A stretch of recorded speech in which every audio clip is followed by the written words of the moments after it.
オッケー、ネカ、エイリアン、ロムルスより、スコーチドゼノモーフの紹介。やっと届きましたね。届いたのはいいんですけど、でかいでかい説明不要。段ボール開けたとき、変な声出ましたね。いいですね。では、開けていくぜ。12分の1スケールのフィギュアと絡ませて遊ぶと、もはやエイリアンクイーンのボリュームですね。ズワーッと。おー、すっげーな。下段に付属品の類か。ではね、中身の方すべて取り出していきたいと思います。では取り出してみて全体から見ていこうと思うんですけど、その前に、このようにスタンドが付属するんですけど、これだとね、ちょっと安定感に欠けるので、遮害性を使用しています。いやー、ファーストインパクトがすごい、えぐい、かっこいい、でかい、語彙力泥棒、いや、素晴らしいですね。ちょっとサイズ比較からしていきましょう。フィギュアツ仮面ライダー真骨頂新1号と、マーベルレジェンドアイアンスパイダーマンコミックバージョン。同社のネカのプレデターと比較してみるとこうで、やっぱこのゼノモーフは大型の個体ですね。しかしね、違和感的にはどうだろう、ないことはないですけど、絡ませて遊ぶのには問題ないかなと。自分ね、ネカのエイリアン40アニバーサリーのビッグチャップ所有していたんですけど、破損させてしまって破棄して今手元にないんですよね。なんで他のネカのエイリアンとは比較がね、ちょっとできませんので、すいません。代わりと言っちゃなんですが、キラー系のネカと比較。いやー、いいですね。この並び最高ですね。ホラー映画も大好きなんでね、しばらくこのエイリアンで遊ぶことになりそう。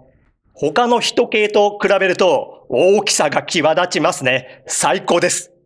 SF ホラー映画の金字塔でクリーチャーのアイコンとして超有名なんで、見慣れたフォルムではあるけど、いや素晴らしいですね。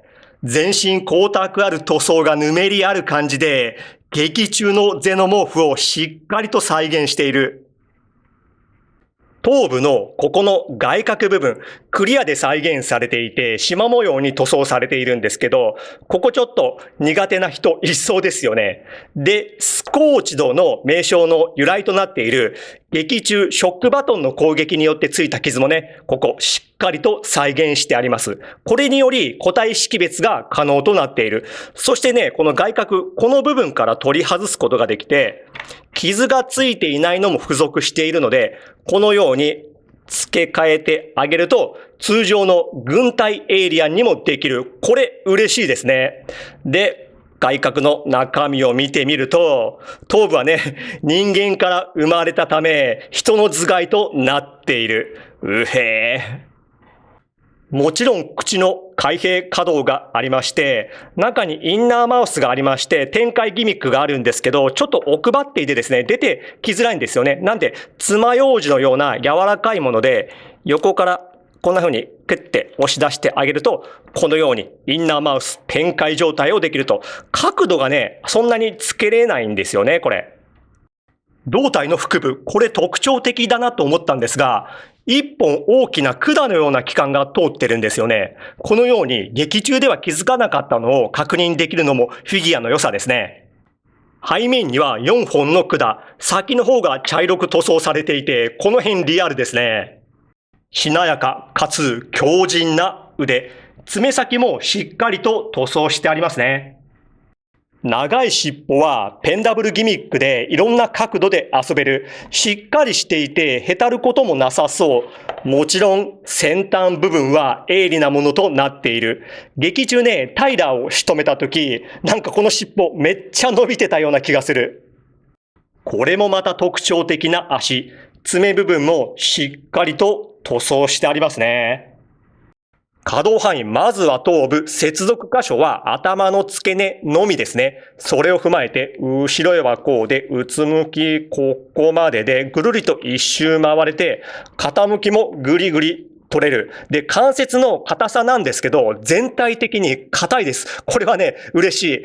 遊んでてもへたることなさそうなんですけど、この頭部だけがね、他と比べてちょっと緩いですね。上半身、肩及び腕は肩にバタフライ機構はなくて横へはこうでぐるりと一周回って、肘が二重でここまでで手首はこのような可動ですね。胴体の方接続箇所はこの胸だけですね。後ろへはこうというかほぼいかないか。前へもいかないですね。これぐらいの可動ですね。ぐるりと一周はできますね。傾きも若干取れる感じか。下半身、股関節に引き出し機構はなしですね。この辺ね、めちゃくちゃ保持力あります。前は、ここまでというか多分ね、これぐるりと一周できそうですね。ちょっとね、さっきも言った通り、結構硬いので怖いのでやめておきます。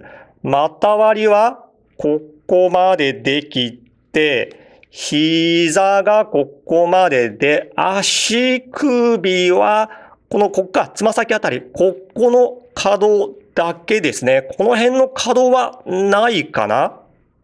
付属パーツいきましょう。まずはフェイスハガー。卵から孵化した後、宿主たる相手の顔面に張り付く。その相手の体内に胎児を植え付けるわけですね。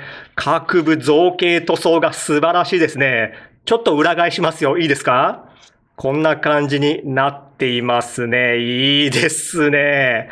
この尻尾は軟質ではあるんですけど、ちょっと硬めなので破損注意かな。そしてその後、宿主の体を食い破って現れるのがこのチェストバスター。小さいんですけども、口のあたりしっかりと塗装してありますね。自分が小さい時ね、このチェストバスター登場シーンめっちゃ怖かったんですが、自分自身がね、成長するにあたり、俺、人間以外の動物が大好きなんですよ。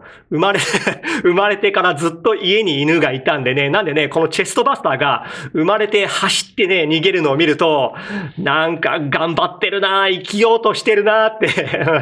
ゼノモーフってただ生きたいだけなんですよね。怖いのは怖いですよ。勝手に品種改良されて本能的に残虐なんでね。でもね、なんかね、可愛いなって思ってしまうんですけど、皆さんどうですか？交換用手首パーツなんですけど、これがいろんな表情なのがついていて、中でも変わっているのが、この手首パーツなんですけど、これ一見なんじゃと思ったんですけど、劇中ね、ゼノモーフの生態系、こいつですね。こいつが眉から登場するとき、このような手首のアップが映ってたんで、それを再現したものになるんでしょうね、おそらく。映画の方なんですけどもね、これがもうめちゃくちゃ面白かったですね。ロムルスのエイリアンは CG じゃなくアニマトロニクスで作られていて、そこがやっぱり良かったですね。エイリアンだけじゃなく宇宙船や背景もほとんど CG じゃなくセットが組まれてましたね。CG では出せない存在感と生々しさがあって、やっぱり実物は良かったですよね。それらがね、えげつないほどの特撮技術で素晴らしい描写で作られていましたね。自分ですね、映画の方は年間9作も含めて、昔に比べ随分見なくなったけど、30から40ぐらい ?40 後半行けばいいかな。それぐらいしかね、見れてないんですけど、2024年で一番ダントツで面白かったですね。エイリアン・ロムルス。レンタルで見た、哀れなる者たち。あれがね、すごく面白くて、個人的にそれが2024ベストシネマかなと思いきやですね、年も後半に入ろうという時にぶち上げてくれましたね、エイリアン。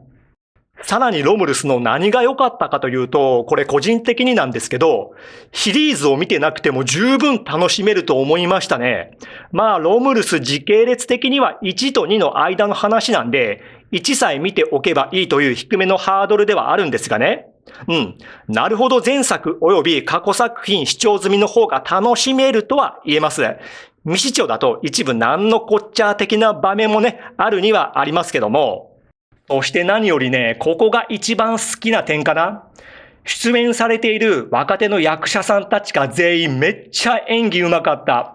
そんなにね、自分演技語れるほど偉そうじゃないんですけど、素直にそう思いました。特にね、主人公の人も良かったんですがね、個人的にアンドロイドのアンディ役のデビッド・ジョンソンって方、あの人にね、魅了されましたね。マジで大好きになりました。今後どんどん出てきてほしいですけどもね、まあ出てくるでしょう、彼はね。うん。で、このエイリアン・ロムルスね、絶対おすすめの映画ですよ。まだ見てない方いらっしゃったらね、ぜひ見てほしい。